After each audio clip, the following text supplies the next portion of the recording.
It's a 5-hour flight from Perth, a dot on the map, halfway between Australia and Sri Lanka, home to just 600 people, an Indian Ocean atoll with a particularly distinct history.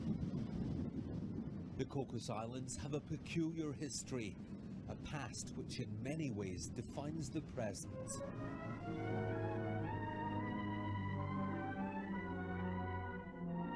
Life in the Cocos is utopian. Infectious diseases are almost unknown. Life is so pleasant that most are content to end their days there. For 150 years, this speck in the Indian Ocean was the private fiefdom of the Clunies-Ross family, who brought in hundreds of Malays to harvest their coconut plantations. These girls are not wearing their Sunday best.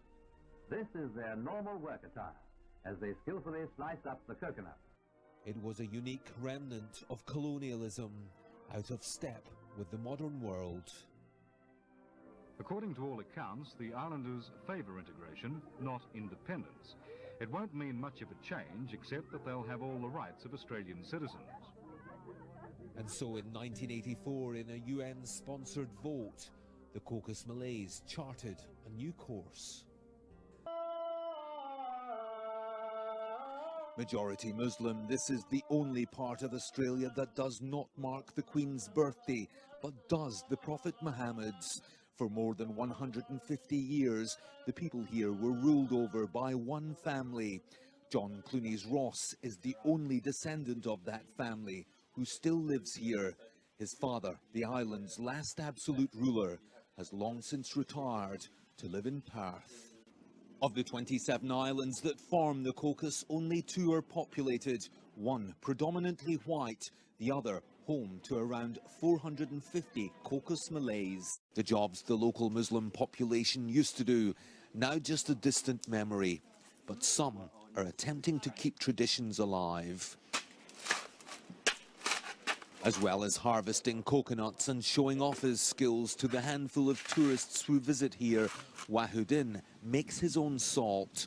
Once a common pastime, he is now the last member of the Cocos Malay population to do so.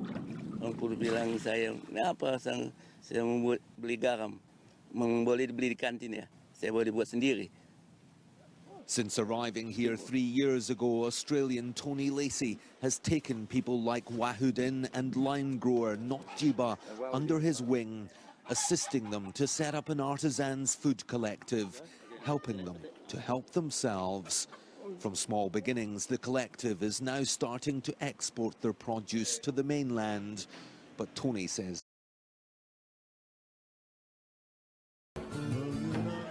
selesai sudah kita menunaikan solat tarawih dan malam ini merupakan malam 21 Ramadan yang mana masyarakat di sini menyambut malam 21 Ramadan yang dinamakan dengan malam pasung. Kalau suasana di Malaysia inilah malam doa selamat lah. Majlis Tadarrusul Quran untuk masyarakat Cocos sudah diselesaikan. Jadi insyaAllah sekarang ini kita akan mulakan majlis Malam Cocos. Malam ini di sinilah wakas pada malam ini 30 juz ya. Allahu Akbar, Allahu Akbar. Allahu Akbar, Allahu Akbar.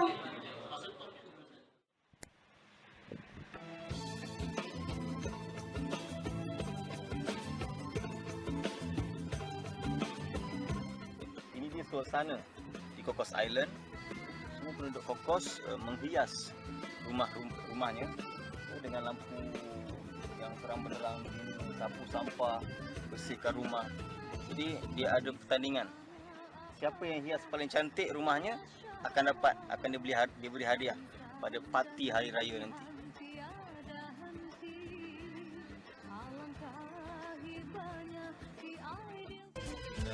Alhamdulillah selesai yang majlis gabungan ataupun bahasa yang sebenarnya majlis keselamatan dilakukan oleh penduduk Pulau Cocos sebenarnya untuk mendoakan keselamatan penduduk ni. Mereka membawa makanan dan mendoakan kapal tersebut.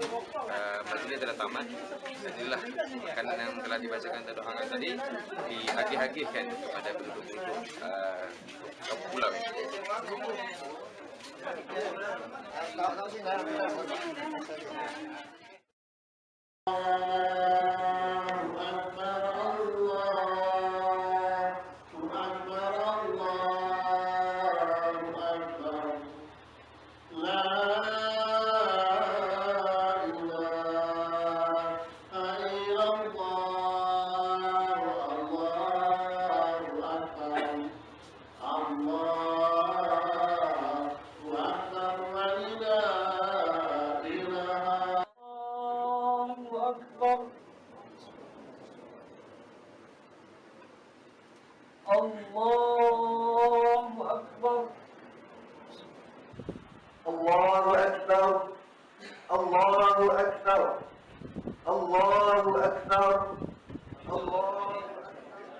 Mendayu suara meniti angkasa, alunan takbir menguji padu.